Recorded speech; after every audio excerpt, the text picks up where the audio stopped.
साथीहरु यो भन्दा पहिलेको भिडियोमा हामीले ब्याक गला जोड्दै गरेकोमा गएर स्टप भएका थियौं भने अब हामी यसैलाई कन्टिन्यू यहाँबाट अगाडि बढ्दै छौं। हामी यो ब्याक गला बनाउँदै छौं। यो भन्दा अगाडिको भिडियोमा हामी यही ठाउँमा आएर भिडियो अगाडि अन्त्य गरेको थियो भने अब हामीलाई यसैले कन्टिन्यू गर्दै। अब यो कोनरमा चाहिँ यसरी कट लायो भने हामीलाई शेप निकाल्नको लागि सजिलो पर्छ। जुनसुकै कर्नरमा पनि हामीले कट लाउनु पर्ने हुन्छ र यो माथि हल्का यसरी नाखुन लगाउने, नाखुनबाट प्रेस गर्ने अनि यो फ्रन्ट र ब्याकको पल्लालाई यसरी जोड्नु पर्छ। अब यो फ्रन्ट र ब्याक जोडिँदैछ। यो जोड्दाखेरि चाहिँ ठ्याक्कै यो गलाको ब्याक र फ्रन्टको गलाको जुन हामीले त्यो पट्टी सिलाएको थियौं माथि राखेर हो त्यसलाई चाहिँ यो बराबरी मिलाउने, बराबरी मिलाएर त्यो गलाको भाग चाहिँ मिलाउने हो। त्यो गलाको जुन यो भाग छ हो यो भाग यसलाई चाहिँ बराबरी मिलाएर यसरी जोड्दै आउने, यसरी जोड्ने। एकपट्टि जोड्यो, अब अर्कोपट्टिको ब्याक र फ्रन्टको कुमको भाग अथवा शोल्डरको भागलाई यसरी त्यो बराबरी हो त्यो मिलाउनु पर्छ पहिले, अनि त्यसपछि बराबरी मिलाएर यसलाई यसरी जोड्ने। यो ब्याक र फ्रन्टको दुवैपट्टिको कुम जोडिसक्यो र यो बीचमा भएको धागोलाई काट्ने, त्यहाँ भएको यसो कचडाहरुलाई निकाल्दिने काटेर। त्यहाँ अलिकति सिलाइ छुटेछ, यसलाई सिलाउने, बराबर त्यहाँ मिलाउने। त्यसपछि हामीले यसलाई यसरी ठक्कै मिलाएर चाहिँ हल्का त्यहाँ मिलाउने, मिलाएर यो टप स्टिच दिनुपर्छ हामीले।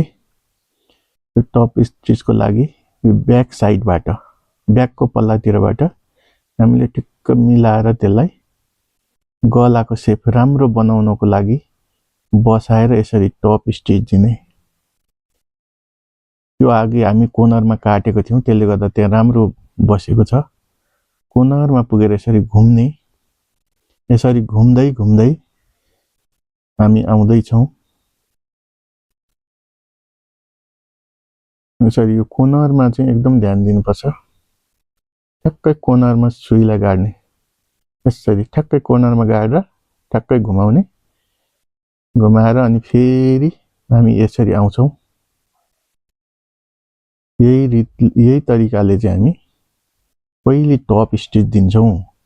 यो टप स्टिच सकेपछि फेरि हामी शेप राम्रो हुनको लागि त्यो भन्दा भित्र कति राख्दाखेरि चाहिँ राम्रो हुन्छ अर्को पनि स्टिच दिनुपर्ने हुन्छ। गलाको शेप राम्रो निकाल्नको लागि हामीले स्टिच दिनुपर्ने हुन्छ। फेरि कुनामा आउने, ठ्याक्क अडिने र घुमाउने यसरी र बराबरी मिलाएर त्यो राम्रो शेप। यता मुनिको भाग माथि निक्लिनु हुँदैन गलाको, बरु यो माथिको अलिकति यता गयो भने केही फरक परेन, तलको भाग चाहिँ माथि देखिनु हुँदैन। त्यसले गर्दा राम्रो मिलाउँदै जाने। यसरी हामीले यहाँ टप स्टिच दिइसक्यो, त्यसलाई लक गरेर हामी निकाल्यौं। अब यो भइसकेपछि फेरि हामी त्यहाँ गलाको शेप राम्रो बनाउनको लागि तलको कहाँसम्म छ सिलाइ त्यो अनुमान गरेर त्यसलाई आफूले फिल गर्दै ठ्याक्क त्यहाँ राख्ने र त्यही बराबरी वरिपरि चाहिँ ठ्याक्कै त्यतिमै सिलाउँदै जाने। त्यो ग्याप चाहिँ बराबरी हुनुपर्छ। अघि सिंगल स्टिच माथि टप स्टिच हानेको र यसको डिस्टेन्स सबैतिर बराबरी हुनुपर्छ। यसरी बराबरी डिस्टेन्समा सिलाउँदै जान्छौं।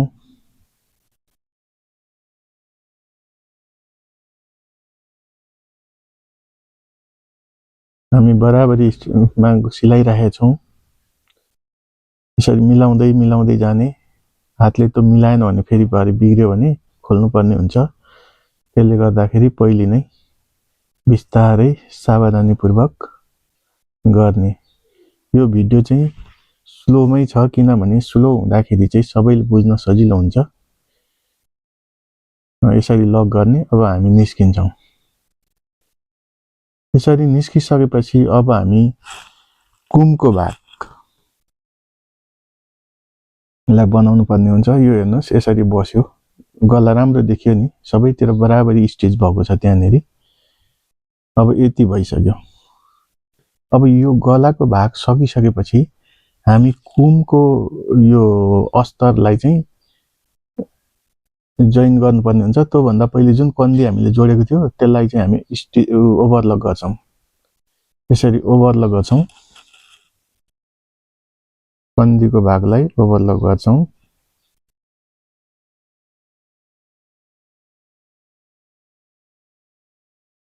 अब यो कन्दीको भाग ओभरलक भइसकेपछि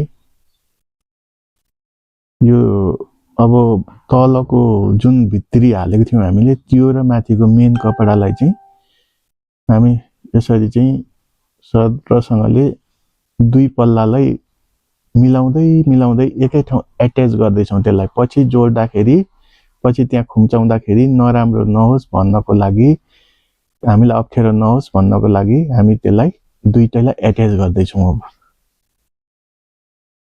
यो एकपट्टिको सकियो, अर्कोपट्टि यो काखीको मुनिको भाग हो, जसलाई हामी आर्म होल पनि भन्छौँ, काखी पनि भन्छौँ।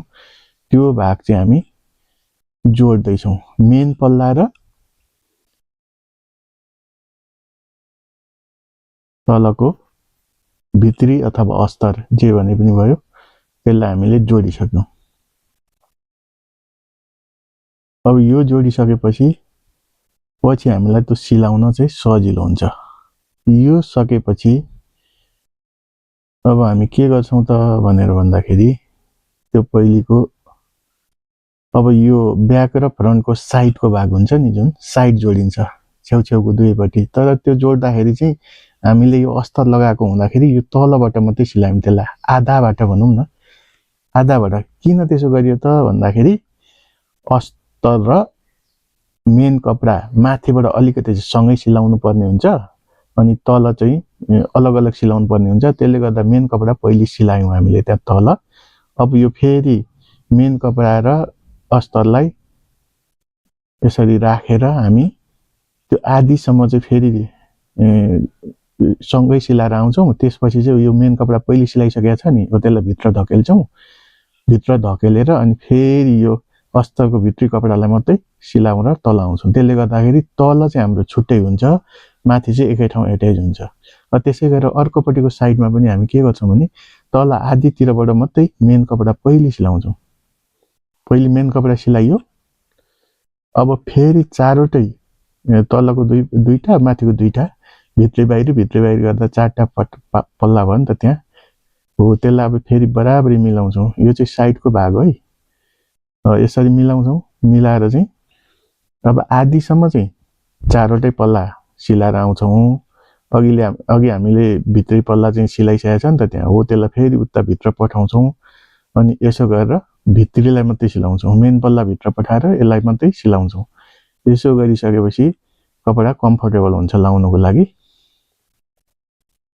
अब हामीले यसरी सिलाइसक्यौँ। यो भइसकेपछि अब हामी इन्टरलकमा जान्छौँ र त्यो साइड इन्टरलक गर्छौँ पुरै दुईपट्टि साइड, काखी अनि तलको घेरा, यो सबै हामीले अब इन्टरलक गर्छौँ। हामी अहिले त्यही गर्दैछौँ। यो अहिले काखीको भाग इन्टरलक हुँदैछ।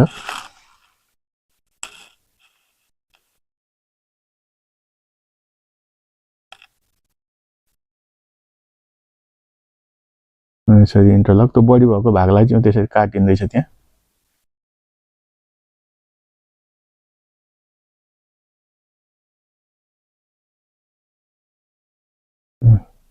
अर्कोपट्टिको काखी, आर्महोल भनौँ, आर्महोल भाग काटिँदैछ। यसरी काट्दै त्यो मेसिनले अटोमेटिक काटेर इन्टरलक हुँदैछ। त्यसपछि हामीले यो तलको भाग भयो, यो तलको भागलाई पनि इन्टरलक गर्दैछौँ। यो तलको भाग इन्टरलक गर्दाखेरि हामी त्यो मेन कपडामा गरिरहेछ मेन कपडा र त्यो भित्री कपडा चाहिँ एकै ठाउँ एट्याच हुनु हुँदैन त्यो अलग अलग हुनुपर्छ अलग अलग गर्नुपर्छ तिनीहरूलाई किन अघि जोड्दा पनि त्यो तल चाहिँ अलग्गै गरेको थियो नि त अब सुल्टो बनाउँछौँ हामी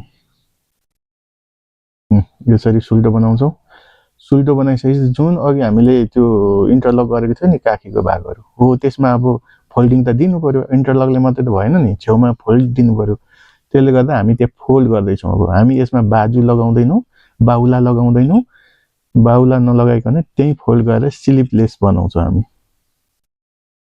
यसमा हामी बाहुला छुट्टै बाहुला एट्याच गर्दैनौँ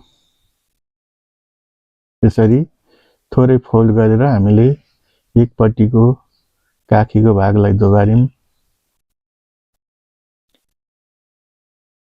अब यसरी नै अर्कोपट्टिको यो भाग काखीको भागलाई हामी दोबार्दैछौँ यो भाग पनि हामीले दोबार्यौं त्यसरी बिस्तारै मिलाउँदै मिलाउँदै थोरै थोरै पक्रेर लामो पक्रिनु हुँदैन यो थोरै स्पेस हुनाले छोटो छोटो भागमा पक्रेर आउनुपर्छ नभए त्यो मिल्दैन एकैचोटि लामो लिन्छु भन्नु भने यसमा मिल्दैन यसरी ठ्याक्क आउने ल अब काखीको भाग सिद्धियो हामीले काखीको भाग सिद्धिसकेपछि अब तल फेरि तलको हुन्छ नि जुन तल्लोपट्टिको भाग हो तल्लोको भागलाई पनि हामी के गर्छौँ भने थोरै यसरी मोड्छौँ तल्लोको भाग त्यतिकै इन्टरलक छोड्नु मिल्दैन नि त तल्लो भाग पनि यसरी हामी बिस्तारै फोल्ड गर्दै जान्छौँ मिला सबैतिर फोल्ड गर्दाखेरि त्यो फोल्ड चाहिँ एकदम बराबरी हुनुपर्छ एकतिर सानो एकतिर ठुलो भयो भने राम्रो देखिँदैन यो बराबरी बिस्तारै फोल्ड गर्दै जाने काखी अघि फोल्ड भइसक्यो दुईपट्टिकै अब यो तलको फोल्ड हुँदैछ यो पनि अब हामीले यसरी गरिसक्यौँ त्यहाँ पक्का गरेर निकाल्ने निकालिसकेपछि अब हाम्रो यो चाहिँ तयारी भइसक्यो अब यसलाई आइरन साइरन टक्क गरिसकेर लाउनको लागि रेडी भइसक्यो हाम्रो सिलाइ प्रोसेस पुरा भइसक्यो ल हेर्नुस् कति राम्रो बन्यो त लु हेर्नुस् यसरी हामीले यो बनाउन सकिन्छ सर्ट टपहरू अब हेर्नुस् पुरा फाइनल लुक यसरी देखिन्छ अगाडि हेर्नुस् पछाडि हेर्नुस् यसको लुक हेर्नुस् राम्रो छ यो तल भित्री र यो मेन कपडा तल चाहिँ अलग अलग छ